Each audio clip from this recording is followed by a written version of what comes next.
നേരറിയും നേരത്തെ എന്ന മൂവിയുടെ തിരക്കഥാകൃത്തും സംവിധായകനുമായിട്ടുള്ള രഞ്ജിത്തേട്ടൻ, പിന്നെ നമുക്ക് എല്ലാവർക്കും പ്രിയങ്കരിയും ഏറ്റവും നന്നായിട്ട് എല്ലാവർക്കും അറിയാവുന്ന ഫറ ഷിബ്ല, പിന്നെ തല്ലുമാല, ഇപ്പോൾ ഓടിക്കൊണ്ടിരിക്കുന്ന സർക്കീട്ട് തുടങ്ങിയ ഏറ്റവും നല്ല കഥാപാത്രങ്ങൾ ചെയ്തു വെച്ചിട്ടുള്ള സ്വാതിദാസ് എന്ന സ്വാതിചേട്ടൻ. Hi, hello. Hi, thank you for the sweet intro.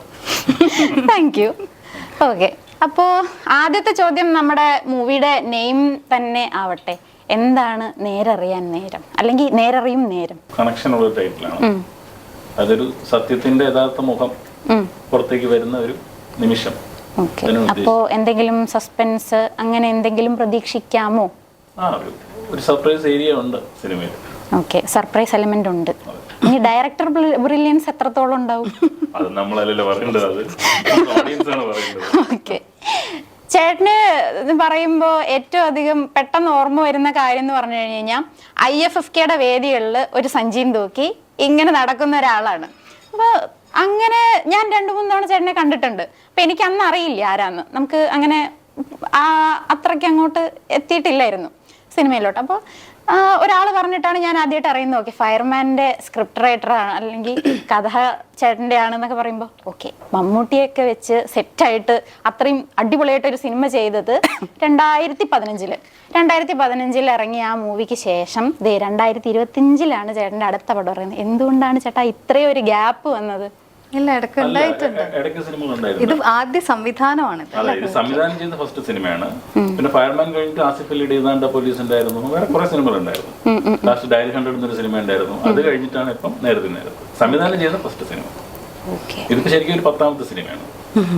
ഇതിന്റെ പ്രമേയം അല്ലെങ്കിൽ കഥ എന്തെങ്കിലും ഇൻസ്പിറേഷനോ അങ്ങനെ എന്തെങ്കിലും? ഒരു റിയൽ ലൈഫ് ഇൻസിഡന്റ് ഒരു ഇൻസ്പിറേഷൻ ഉണ്ട്. ഓക്കെ, ഇതിനകത്തേക്ക് അല്ലെങ്കിൽ ഒരു ഫീമെയിൽ ഓറിയന്റഡ് ക്യാരക്ടർ പറയുമ്പോൾ അത്രയും ബോൾഡ് ആയിട്ട് പവർഫുൾ ആയിട്ടൊക്കെ സംസാരിക്കുന്ന ഒരാളായിരിക്കുമല്ലോ തീർച്ചയായിട്ടും. ഫീമെയിൽ ക്യാരക്ടർ എന്ന് പറയുന്നത് വളരെ ഇന്റൻസ് ആയിട്ടുള്ള കുറച്ച് ഇമോഷൻസ് ക്യാരി ചെയ്യുന്ന ഒരു ക്യാരക്ടറാണ്. അപ്പൊ അത് ശരിക്കും പറഞ്ഞാൽ ഈ കഥാപാത്രം എഴുതി കഴിയുമ്പോൾ തന്നെ ഇത് ആര് ചെയ്യും എന്നുള്ളത് ഒരു വലിയൊരു ടാസ്ക് തന്നെയായിരുന്നു. എനിക്ക് തോന്നുന്നു ഒരു 8-9 നായകന്മാരോട് ഡിസ്കസ് ചെയ്തിട്ട് 10ാമത്തെ ആളാണ് ശരിക്കും പറഞ്ഞാൽ ഷിബ്ല. ഓക്കെ, എന്തുകൊണ്ടാണ് ഫറ ചേച്ചി ഇതിനകത്തേക്ക് ആപ്റ്റ് ആണെന്ന് തോന്നിയത്? വേറൊന്നുമല്ല, ഫറയുടെ എല്ലാ സിനിമകളും ഞാൻ ഓൾറെഡി കണ്ടിട്ടുണ്ട്. എല്ലാ സിനിമയും കണ്ടിട്ടുണ്ട്. അപ്പൊ ഇമോഷൻസ് ക്യാരി ചെയ്യുന്ന ആ ഇന്റൻസിറ്റി കൊണ്ടുവരാൻ ഫറയ്ക്ക് പറ്റുന്നുള്ളത് മറ്റാരെക്കാളും ഞാൻ കോൺഫിഡന്റ് ആയിരുന്നു. ഓക്കെ, ഫറ ചേച്ചിയെ പറ്റിയിട്ട് ഞാൻ റെഫറൻസ് എടുക്കുന്ന ഒരു ടൈമിൽ ഒരു ഇന്റർവ്യൂവിൽ ഒരു ചെറിയൊരു ബൈറ്റ് കണ്ടു. ഗെറ്റ് സെറ്റ് ബേബിയിലെ ചേച്ചിയുടെ കഥാപാത്രം ഇങ്ങോട്ട് വിളിച്ച് തന്നപ്പോൾ ചേച്ചിക്ക് ഭയങ്കര, ചേച്ചി തന്നെ അങ്ങനെ കണ്ടിട്ടാണോ വിളിച്ചതെന്നൊരു ചോദിച്ചു ഒരു ഇത് ഞാൻ കണ്ടു. അങ്ങനെ ഇതും അങ്ങോട്ട് വിളിച്ച് കിട്ടിയതാണോ അതോ ചേച്ചി എന്നെ വിളിച്ചത്? അപ്പോ മെയിൻ ക്യാരക്ടർ തന്നെ കിട്ടുക എന്ന് പറയുമ്പോൾ എങ്ങനെയായിരുന്നു അതിന്റെ ആ ഒരു എക്സൈറ്റ്മെന്റ്? ഡെഫിനറ്റ്ലി ഞാൻ ഈ പറഞ്ഞതുപോലെ സാറിൻ്റെ ഒരു കോൺഫിഡൻസ് ആണല്ലോ ഏറ്റവും പ്രധാനം. അപ്പോൾ എനിക്ക് പറ്റുന്ന പോലെ എനിക്ക് പറ്റാവുന്ന തരത്തിൽ അതിനെ നന്നാക്കാൻ വേണ്ടി ശ്രമിക്കാം എന്നുള്ള ഒരു കോൺഫിഡൻസിൻ്റെ പുറത്താണ് അത് ചെയ്യുന്നത്. സാർ തന്നെയാണ് ആദ്യം വിളിച്ച് ഒരു സ്റ്റോറി ലൈൻ പറഞ്ഞ് ഒരു ബേസിക് സ്ക്രിപ്റ്റ് എങ്ങനെയാണ്, ഈ ഒരു കഥാപാത്രം എങ്ങനെയാണ് എന്നൊക്കെ പറയുന്നത്. പിന്നെ ആ സമയത്ത് തന്നെ എനിക്ക് തോന്നുന്നു സ്വാതിയും അഭിറാമൊക്കെ ഇന്നായിരുന്നു. ഓക്കെ, ചേച്ചി അല്ലെങ്കിൽ ചേച്ചിയുടെ റിയൽ ലൈഫ് ക്യാരക്ടറായിട്ട് ബന്ധപ്പെട്ട സിനിമകളല്ല ചേച്ചി പലതും ചെയ്തു വെച്ചിട്ടുള്ളത്. അപ്പോൾ ഇതിനകത്തുള്ള ക്യാരക്ടർ ചേച്ചിയുടെ റിയൽ ലൈഫായിട്ട് അല്ലെങ്കിൽ ചേച്ചിയുടെ ഒറിജിനൽ ചേച്ചി എന്താണോ അങ്ങനെയാണോ അതോ വീണ്ടും സ്ക്രീനിന് വേണ്ടി അഡ്ജസ്റ്റ്മെന്റ് ഒക്കെ ചെയ്തിട്ടുള്ള ഒരു ക്യാരക്ടറാണോ? കക്ഷി അമ്മിണിപ്പിള്ളയിലെ അല്ലെങ്കിൽ സോമന്റെ കൃതാവിലെ പോലത്തെ ഒരു കഥാപാത്രമല്ല ഇത്. കുറച്ചൊക്കെ എനിക്ക് തോന്നുന്നു എന്റെ സ്വഭാവത്തിന്റെ എലമെന്റ്സ് ഉണ്ട്. ഒരു പവർഫുൾ അല്ലെങ്കിൽ ഭയങ്കര ബോൾഡ് ആയിട്ട് സ്വന്തം നിലപാടുകളുള്ള ഒരു വ്യക്തിയായിട്ടാണോ അപ്പൊ അതിനകത്ത് കാണാൻ സാധിക്കുകയാണോ? തീർച്ചയായും അങ്ങനെ തന്നെയാണ്. കാരണം ചേച്ചിയുടെ റെഫറൻസ് എടുക്കുന്ന സമയത്ത് നോട്ട് ദാറ്റ് പോയിന്റ്, ഇങ്ങനെയാണ് ഞാൻ റെഫർ ചെയ്തുകൊണ്ടിരുന്നത്. അപ്പോൾ അത്രയും നന്നായിട്ട് സ്വന്തം അഭിപ്രായങ്ങൾ പറഞ്ഞടിച്ച് നിൽക്കാൻ പറ്റുന്നൊരു ആളായിട്ടാണ് ഞാനിപ്പോ റെഫർ ചെയ്ത് വെച്ചിരിക്കുന്നത്. അങ്ങനെയാണെങ്കിൽ അപർണ അതുപോലെ തന്നെയാണ്. അങ്ങനെയാണെങ്കിൽ അങ്ങനെ, അല്ലെങ്കിൽ എങ്ങനെയായിരിക്കും? അതായത് ഇങ്ങനെയാണ് എന്നെ പറ്റിയുള്ള പെർസെപ്ഷൻ എങ്കിൽ അതുപോലെ തന്നെയാണ് അപർണയുടെ കഥാപാത്രം. അപർണ എന്ന ക്യാരക്ടർ അപ്പോ തീർച്ചയായിട്ടും ചേച്ചിയുടെ കുറെ അധികം എലമെന്റ്സ് അതിനകത്തേക്ക് അപ്പോ ഇൻപുട്ട് ചെയ്യാൻ പറ്റി കാണുമായിരിക്കും അല്ലേ? യെസ് ഞാൻ പറഞ്ഞ ഫാമിലി ബാക്ക്ഗ്രൗണ്ട് അങ്ങനെയൊക്കെ വ്യത്യാസങ്ങളുണ്ട്. പക്ഷെ എന്നാലും എടുക്കുന്ന ചില തീരുമാനങ്ങൾ, സംസാരിക്കുന്ന ചില കാര്യങ്ങൾ, അതൊക്കെ ചിലപ്പോൾ ഞാനാണ് ആ പൊസിഷനിലെങ്കിലും സെയിം ആയിരിക്കും അങ്ങനെ. ബട്ട് ഐ ഡോണ്ട് നോ ഇത്രയും ഒരു എക്സ്റ്റെൻഡിലേക്ക് പോവാ പറഞ്ഞ, ബട്ട് സ്റ്റിൽ. ഓക്കെ, അപ്പൊ ചേച്ചിയുടെ മൊത്തം അല്ലെങ്കിലും കുറച്ചൊക്കെ നമുക്ക് അവിടെ സ്ക്രീനിൽ കാണാൻ കഴിയും. ഓക്കെ, നെക്സ്റ്റ് സ്വാതി ചേട്ടാ, എനിക്ക് തല്ലുമാല അല്ലെങ്കിൽ സർക്കിട്ട്, ഇപ്പോൾ ഓടിക്കൊണ്ടിരിക്കുന്ന സർക്കിട്ട്, ആലപ്പുഴ ജിംഖാന എല്ലാം തൊട്ടതൊക്കെ സെറ്റ് നല്ല പൊളിയായിട്ട് ഹിറ്റായിട്ട് ഓടിക്കൊണ്ടിരിക്കുകയാണ്. പോരാത്തതിന് പ്രണവ് മോഹൻലാലിന്റെ കൂടെയാണ് ഇപ്പോൾ ഓൺഗോയിങ് പ്രോജക്റ്റ്. ഇപ്പം ഇറങ്ങാൻ പോകുന്നത് ഈ പടം. അപ്പോൾ ഇത്രയും ക്യാരക്ടേഴ്സ് അല്ലെങ്കിൽ ഇത്രയും തൊട്ടതെല്ലാം പൊന്നാക്കി വെച്ചതിനെ പറ്റി ചേട്ടനെ തന്നെ എന്താണ്, ചേട്ടനെ പറ്റി തന്നെയുള്ള ചേട്ടൻ്റെ ഒരു ഇല്ല അങ്ങനെയൊന്നുമില്ല. ഞാൻ ഈ പറഞ്ഞ പോലെ ഇത്രയും നല്ല സിനിമകളുടെ ഭാഗമാവാൻ പറ്റുക എന്നുള്ളതാണ് അതിൻ്റെ ഒരു, അതായത് ഇതിപ്പം ഞാൻ വിചാരിച്ചോണ്ടല്ലോ ഈ സിനിമ ഹിറ്റാവുന്നത്, അതെല്ലാം കൂടെ ഇപ്പൊ സംഭവിക്കുന്ന ഒരുപാട് പേരുടെ പ്രയത്നത്തിൽ. അതെ, അപ്പൊ അതിനകത്ത് നമ്മൾ അതിന്റെ ഭാഗമായിട്ട് വരിക എന്നുള്ളതാണ് ഞാൻ അതിനകത്ത് എനിക്ക് കിട്ടിയൊരു ബ്ലെസ്സിങ് ആയിട്ട് ഞാൻ കാണുന്നത്. അതൊരു ലക്കാണ്. പക്ഷെ അങ്ങനെയല്ലല്ലോ, നമ്മളിപ്പോ ഒരു ക്യാരക്ടർ ചെയ്യുമ്പോൾ അത് അത്രത്തോളം അതിനകത്തേക്ക് നമ്മൾ കൂടെ ഇൻപുട്ട് ഇട്ട് അല്ലെങ്കിൽ അതിനെ കുറച്ചുകൂടെ തന്ന ക്യാരക്ടർ ചിലപ്പോൾ ചെറിയൊരു ക്യാരക്ടറായി അതിന് മാനറിസംസ് ആയാലും ചെറിയൊരു വിരലനക്കുന്നത് പോലും നമ്മുടെ കയ്യിൽ നിന്നിട്ട് ചെയ്യുന്ന സാധനമാണ്. അപ്പോൾ അത്രയും നന്നായിട്ട് ഓരോ ക്യാരക്ടർ, തല്ലുമാലയിലെ ക്യാരക്ടറും സർക്കിട്ടിലെ ക്യാരക്ടറും ഒക്കെ അത്രയും ഭംഗിയായിട്ട് ചേട്ടൻ പോർട്രേ ചെയ്ത് വെച്ചിട്ടുണ്ടെങ്കിൽ അത് ചേട്ടൻ്റെയും കൂടെ കഴിവല്ലേ? അല്ലെങ്കിൽ ആ ഹിറ്റ് ആക്കിയതിനകത്ത് ഇപ്പൊ ചേട്ടനെ അല്ലെങ്കിൽ ഞാൻ അല്ലെങ്കിൽ വേറൊരാളത് കണ്ട് ചേട്ടൻ ആ ഇത് ചെയ്തതല്ലേ എന്ന് പറയാൻ മാത്രം ചേട്ടൻ അങ്ങനെ ചെയ്തിട്ടുണ്ടെങ്കിൽ ചേട്ടൻ എന്തൊക്കെയോ സംഭവമാണ്. ഞാനൊരു സംഭവം, അത് ശരിയാ, ഞാനൊരു വിനയം കൂടി പോയതുകൊണ്ട് ഞാനായിട്ട് പറഞ്ഞില്ല, കുട്ടി പറഞ്ഞത് ഞാൻ അക്സെപ്റ്റ് ചെയ്യുന്നില്ല. ഇവിടെ ഷൂട്ടിന് കയറിയ സമയത്ത് എല്ലാവരും പറഞ്ഞു സ്വാതിയെ കൊണ്ടൊരു പാട്ട് പഠിക്കണേ, സ്വാതിയെ കൊണ്ടൊരു പാട്ട് പഠിക്കണേ എന്ന്. അപ്പൊ സ്വാതി ചേട്ടാ ഒരു പാട്ട് പാടി കഴിഞ്ഞു കഴിഞ്ഞാൽ അവരുടെ എല്ലാവരുടെയും ഒരു പുതിയ മൂവിയിലെ പാട്ട് പാടൂ, അതായത് ഇപ്പൊ പഴയതേതെങ്കിലും നല്ലൊരു പാട്ട് പാടാം. കേട്ടിഷ്ടമായില്ലെങ്കിൽ പോവാമോ? പിന്നെ ഉറപ്പായിട്ടും.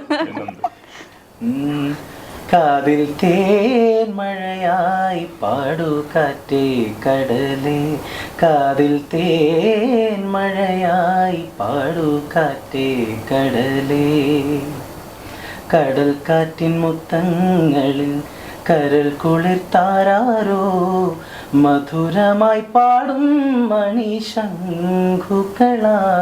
കാതിൽ തേൻ മഴയായി പാടു കാറ്റേ കടലേ. കൊള്ളാവുന്നുണ്ട്, കൈയടിച്ചു തരാം. അടുത്ത ചോദ്യം എനിക്ക് ചേട്ടനോട് തന്നെയാണ് ചോദിക്കാനുള്ളത്. ഇപ്പോൾ അപർണ എന്ന ക്യാരക്ടറിനെ പറ്റി നമ്മൾ കേട്ടു. ഫറ ചേച്ചിയുടെ ക്യാരക്ടറായിട്ടുള്ള അപർണയെ പറ്റി നമ്മൾ കേട്ടു.